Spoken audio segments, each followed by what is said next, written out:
Notre invité ce matin, Brune Poirson, bonjour. Bonjour Jean-Jacques Bourdin. Secrétaire d'État à la transition écologique, auprès du ministre François de Rugy. Dites-moi, Brune Poirson, pareil que vous regardez tous vos interlocuteurs et vous leur, je sais pas, vous choisissez une couleur. Il paraît. Oui, alors quelle couleur vous me donnez? Non, je vous dirai à la fin de l'interview, Jean-Jacques Bourdin. Bourdin. Je ne prendrai pas ce risque en début. Imaginez la couleur vous déplaît.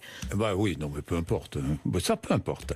Avantage fiscal sur le gazole pour les poids lourds. Je commence avec ça. Réduction de 2 centimes d'euros par litre, annoncé hier.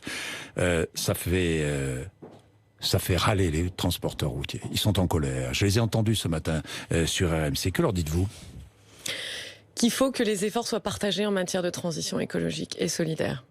Les Français nous l'ont dit à plusieurs reprises, notamment au moment du grand débat. Ils nous ont dit qu'ils trouvaient ça injuste, que ce soit eux.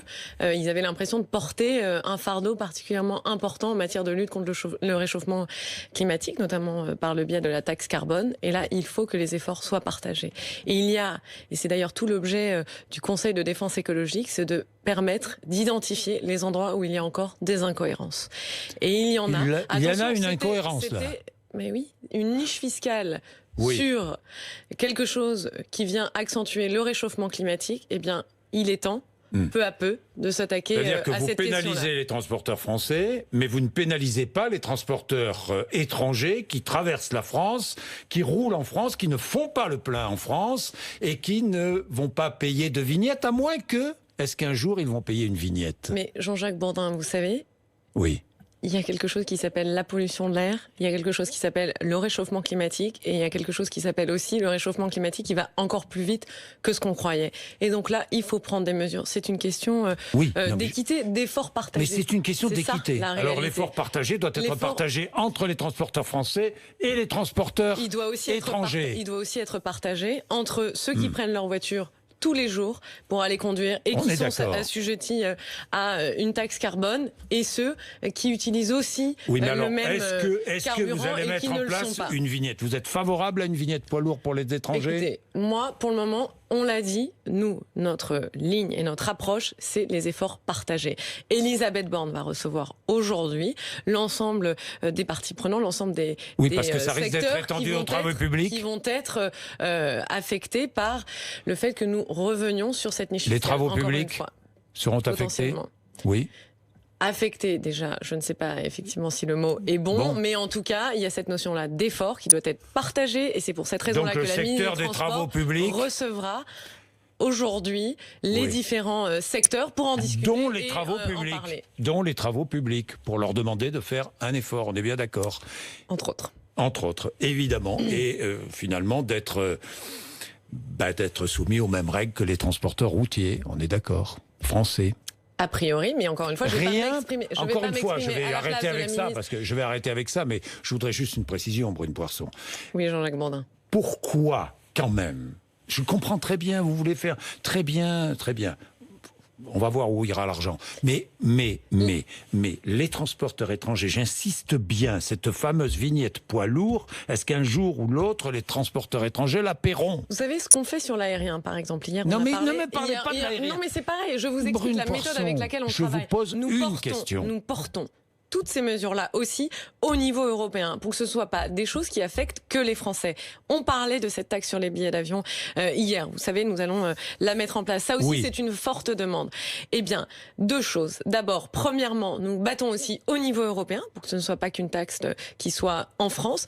Et deuxièmement aussi, ce que nous faisons, c'est que nous voulons que les 180 millions que vont rapporter cette taxe soient réinvestis dans le secteur encore des transports et de ce qu'on appelle la mobilité du quotidien, et qui est pour faire en sorte qu'elle soit plus respectueuse de l'environnement. Si vous ne faites pas payer une taxe aux transporteurs étrangers, vous allez mettre tous les transporteurs français sur les routes et en colère. Jean-Jacques Bourdin, oui. Est-ce que je suis Elisabeth Borne? Non. Mais vous êtes en charge de la transition écologique. Effectivement. Mais est-ce que la réunion a déjà eu lieu avec l'ensemble des transporteurs routiers? Pas encore. Il y a des concertations, bien sûr, qui ont été menées en amont et jusqu'à aujourd'hui. Il va encore y avoir des réunions. Donc je ne vais pas vous donner les résultats des réunions avant même qu'elles aient commencé. J'aimerais bien Donc la Ça m'aiderait vignette, souvent. la vignette, ce n'est pas Mais enterré. non, c'est pas le cas. C'est pas enterré la vignette. Je ne peux pas vous répondre à l'heure actuelle. D'accord. Bon, d'accord. Bon, on va parler de votre loi anti-gaspillage. Loi très importante, anti-gaspillage pour l'économie circulaire. Alors, l'économie circulaire, nous allons expliquer pourquoi vous appelez ça économie circulaire. Il s'agit de lutter contre le gaspillage. Mais je voudrais commencer avec la pollution plastique. On est bien d'accord. Vous allez engager un plan très puissant pour lutter contre la pollution plastique. 20% des plastiques mis sur le marché sont recyclés. Seulement 20% en France recyclés. 26% des 26%. emballages plastiques. Seulement. Et vous savez, les bouteilles en plastique et les mégots de cigarettes, c'est le premier déchet qu'on retrouve dans l'environnement. Et il y a 80%, c'est-à-dire plus de la moitié, 80% des déchets qu'on retrouve dans les océans, dans la mer, notamment dans la Méditerranée, c'est aussi des déchets plastiques, des déchets ménagers, des emballages. Bon, ça veut dire quoi ? Première mesure, interdiction du plastique à usage unique dès l'année prochaine. Plastique à usage unique, c'est-à-dire ? Par exemple, les gobelets en plastique, les assiettes en plastique, les couverts en plastique, les pailles, bref, tous ces objets-là qu'on utilise, mais vraiment parfois quelques secondes et qu'on jette tout de suite, qui n'ont qu'une utilisation. Mais vous les remplacez par quoi ? Mais Jean-Jacques Bourdin, il ne faut pas systématiquement, et on ne va pas vivre dans un monde où on peut tout remplacer tout le temps systématiquement. Premièrement, il ne faut pas chercher ça tout le temps. Il y a aussi des changements de comportement en profondeur. Et deuxièmement, mais il n'empêche néanmoins, c'est un vecteur d'innovation. Par exemple, sur les pailles, il y a des pailles, vous voyez, juste avant de venir, j'ai vu quelque chose dans une paille en amidon de maïs. Il y a des pailles en métal, il y a toutes sortes de produits qui se développent et de possibilités. Mais pas les gobelets, hein. Les gobelets en carton, c'est pas bon, hein, parce que j'ai vu que c'était très difficile à recycler. C'est difficile à recycler, effectivement. Bon. Et c'est là où il faut trouver toutes les solutions de demain. Bon. Et donc c'est un grand projet industriel aussi pour la France. Oui, vous projetez de recycler 100% des plastiques en 2025, c'est cela ? C'est l'objectif, c'est vers ça qu'on veut tendre. Bien. Et aucune obligation de réduire les emballages. Pourquoi ? Si. Alors allez-y. Déjà, nous avons déjà signé, on n'a pas attendu de travailler sur ce projet de loi anti-gaspillage, on a déjà commencé, on a fait un pacte national sur les emballages plastiques avec toute une série d'entreprises, certaines sont vraiment pionnières, je pense à Carrefour, à Monoprix, à beaucoup d'autres, et elles se sont engagées à réduire le suremballage de façon drastique d'ici 2025. Elles se sont engagées aussi, par exemple, à commercialiser des emballages en plastique qui vont avoir 60% de matière recyclée à l'intérieur de ces emballages-là d'ici 2022. C'est ça l'objectif. Nous, on veut travailler avec chacune des entreprises pour les encourager à lutter contre le suremballage. Mais quand on dit ça, vous voyez, vous allez encore me dire, Jean-Jacques Bourdin, c'est des objectifs à 2025, etc. Sauf que là, par exemple, 2025, c'est dans 6 ans. Hein. C'est dans 6 ans, donc c'est demain. Et quand on parle de ce pacte national, il y a des ONG qui vont, et des associations, comme par exemple le WWF, comme par exemple la Fondation Tara Expédition ou Ellen MacArthur, qui vont venir vérifier chaque année où est-ce qu'on en est de l'évolution. Comme ça, on verra aussi si on est dans la bonne direction ou pas. Et là, dans le projet de loi anti-gaspillage, on va aller encore plus loin, en mettant en place un système pour aller récupérer ce plastique-là avant qu'il finisse dans l'environnement, en obligeant aussi, ou en encourageant en tout cas les entreprises à intégrer plus de matières plastiques recyclées dans les produits qu'elles commercialisent, en luttant aussi contre le suremballage par le biais d'un système de bonus-malus. Alors, bonus-malus, c'est-à-dire, expliquez-nous comment le système va fonctionner. Alors, le mieux, Jean-Jacques Bourdin, c'est d'imaginer que vous êtes un fabricant de shampoing, par exemple. Vous fabriquez des shampoings. Eh bien, quand vous commercialisez une bouteille de shampoing, pour chaque bouteille de shampoing qui est commercialisée, vous versez une toute petite contribution à une autre entreprise qui va gérer pour vous la fin de vie de votre bouteille, quand le moment où votre bouteille, c'est devenu un déchet. C'est une toute petite contribution qui est $1 pour le consommateur. C'est la moitié d'un centime d'euro, par exemple. Sauf que aujourd'hui, la façon dont ça se passe, c'est que votre bouteille de shampoing, vous ayez fait plein d'efforts pour la rendre recyclable, respectueuse de l'environnement ou pas, vous payez la même petite contribution, cette éco-contribution. Et sauf que si vous vendez des milliers, comme vous êtes un très bon marchand de shampoing, eh bien, si vous vendez des millions de bouteilles, au bout d'un moment, ça commence à faire une certaine masse, cette moitié de centimes d'euros. Eh bien, l'objectif, là, c'est de faire en sorte qu'on puisse moduler cette contribution en fonction des performances environnementales de votre bouteille de shampoing. En gros, si votre bouteille de shampoing est meilleure pour l'environnement, eh bien, alors la contribution que vous versez, eh bien, elle sera plus basse et donc vous pourrez le répercuter potentiellement sur le prix, donc baisser le prix de vos bouteilles de shampoing. Et si jamais elle est plus mauvaise pour l'environnement, pas recyclable, etc., eh bien à ce moment-là, la contribution sera plus élevée. C'est ce qu'on appelle un malus. Et les entreprises pourront répercuter ça, pas le malus bien sûr, et le bonus, éventuellement sur le prix de vente. Alors pour le consommateur, Brune Poirson, il y a cette idée de consigne. Hein, oui. Consigne, c'est une idée, mais une idée que vous appliquerez. Il y aura une consigne. Effectivement. Oui. Et oui. Pour tous les produits plastiques, verts, les produits alu, c'est ça que nous sommes canettes. C'est ça que nous sommes en train de déterminer et c'est là-dessus que je veux travailler. Vous savez, Jean-Jacques Bourdin, aujourd'hui, on est dans une situation où on est au bord d'entrer dans la jungle. Je dis ça comme ça, pourquoi ? Parce que les industriels en France qui commercialisent des emballages plastiques, des bouteilles en plastique, ils sont prêts et ils sont sur le point de lancer un système de consigne sur les bouteilles et les emballages en plastique. C'est ça, la réalité. Et donc et c'est pour ça que j'ai souhaité qu'il y ait dans la loi anti-gaspillage une mention de la consigne, c'est parce que je souhaite que ce soit l'État qui soit à la manœuvre pour pouvoir faire en sorte que les intérêts des collectivités, que les intérêts des entreprises de recyclage soient respectés et qu'on se mette tous autour de la table pour discuter de ce système de consigne plutôt que d'avoir d'un côté les industriels et l'éco-organisme, Citeo en l'occurrence, qui s'organisent dans leur coin pour lancer leur système de consigne à eux, parce que là, effectivement, on pourrait se retrouver avec des collectivités qui n'y retrouveraient pas leur petit à la fin du mois. Il y aura des machines de déconsignation. Comment ça va se passer pour le consommateur ? Alors, c'est là-dessus que nous sommes en train de travailler dans le cadre de ce comité. On parle de 10 à 25 centimes d'euros pour une bouteille, pour une canette. C'est là où on travaille. Déjà, vous savez, ça existe en Norvège, par exemple. Par exemple, ça existe en Norvège, mais ce qu'on est en train de faire, ça existe aussi en Allemagne, dans plein d'autres pays. Exactement. Et je rappelle au passage qu'il n'y a pas que la France qui travaille sur un système de consigne. À mettre en œuvre, il y a aussi l'Angleterre, il y a aussi d'autres pays comme par exemple il y aura le un système Portugal, de consigne. En France, il y aura un système de consigne.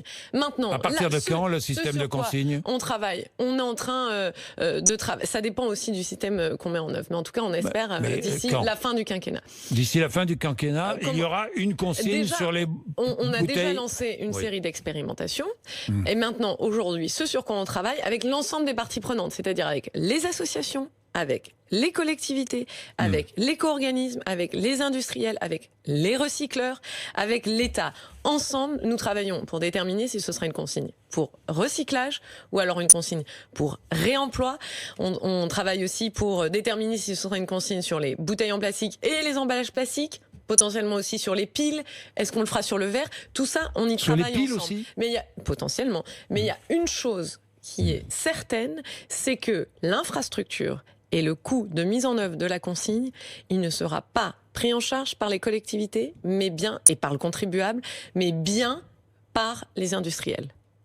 Au moins à hauteur de 80%. C'est ça l'objectif et c'est ça que nous voulons faire. Parce qu'effectivement, pas toutes les collectivités, ce n'est pas le cas pour toutes les collectivités, mais pour certaines, elles ont investi dans des centres de tri, elles sont pionnières, elles ont fait beaucoup d'efforts, il n'y a aucune raison que ça ne soit pas rétribué. Et on peut imaginer... parce que les collectivités protestent sur les déchets. Il y en a certaines. Il y en a certaines. Beaucoup. Mais beaucoup. Vous savez, moi je les entends protester. Les déchets ont de la valeur. Les déchets ont de la valeur. Mais c'est bien pour cette raison qu'il faut aller les chercher, cette valeur. Vous disiez vous-même, il n'y a que 26% des emballages plastiques qui sont collectés et recyclés en France. Il n'y a que ça. Les bouteilles en plastique, c'est le premier déchet qu'on retrouve dans la nature. Donc bien sûr, il faut mettre une valeur sur le déchet. Parce que tout déchet, tout produit, eh bien, il émane à la base de la terre. Le plastique, c'est des hydrocarbures. Les déchets, justement. Alors, les déchets, quel est le secteur qui produit le plus de déchets ? Le BTP. Absolument. On est d'accord ? Oui. Le BTP. Alors, le secteur du BTP, c'est 70% des déchets. Des déchets en France. Alors, que dites-vous aux entreprises de BTP ce matin ? Eh bien, ensemble, je leur dis, continuons à discuter et à travailler pour trouver des solutions de façon à ce que nous mettions en place des solutions. Quelles solutions proposez-vous ? Pour deux choses, pour lutter contre la prolifération de dépôts sauvages qui parfois, parfois, viennent de certaines industries du bâtiment et dans d'autres aussi pour améliorer le recyclage. Rendez-vous compte, Jean-Jacques Bourdin, en France, sur toutes les moquettes qui sont collectées, il n'y en a que 2% qui sont recyclés. C'est-à-dire qu'il y a l'équivalent d'une route Lille-Marseille, une route de moquette Lille-Marseille qui chaque année est jetée. C'est ça la réalité. Et jetée parfois sauvagement. Et parfois sauvagement, quand vous avez probablement fait l'expérience d'aller vous promener à la campagne et de tomber sur un tas Alors là, ça sera fini. Alors ça, notre objectif, il est de lutter contre ça. Vous savez combien ça coûte, ça, les dépôts sauvages aux collectivités en France, donc aux contribuables? 340 millions d'euros par an. C'est ça la réalité. Alors comment faire en sorte de ne plus retrouver de la moquette dans une décharge sauvage? On veut offrir des solutions aux artisans. Parfois, vous savez, les artisans, ils doivent parcourir plusieurs dizaines de kilomètres pour aller jeter leurs déchets. Et parfois aussi, ils doivent payer en plus de ça. Même très souvent, ils doivent payer en plus de ça pour qu'on récupère leurs déchets. Ce que nous souhaitons faire, c'est de mettre en place, s'ils ont trié leurs déchets, en amont, au préalable, alors que leurs déchets puissent être repris gratuitement par les déchetteries. C'est ça notre objectif et c'est là-dessus que nous travaillons. C'est-à-dire l'artisan doit trier ses déchets, on est eu d'accord. Et on va déterminer quoi. On l'encourage comment Non Ça lui permettra Il est éco-responsable, d'accord, mais enfin peut-être pas tous. Ça lui permettra qu'on reprenne ses déchets gratuitement au lieu qu'il ait à payer, comme c'est le cas aujourd'hui. Est-ce qu'il y aura des sanctions? Il y aura pour ceux qui ne respecteraient pas la loi. Nous le déterminerons dans le cadre. Quelle forme de sanctions? Quelle sorte de sanctions? Alors, il y aura des sanctions pénales.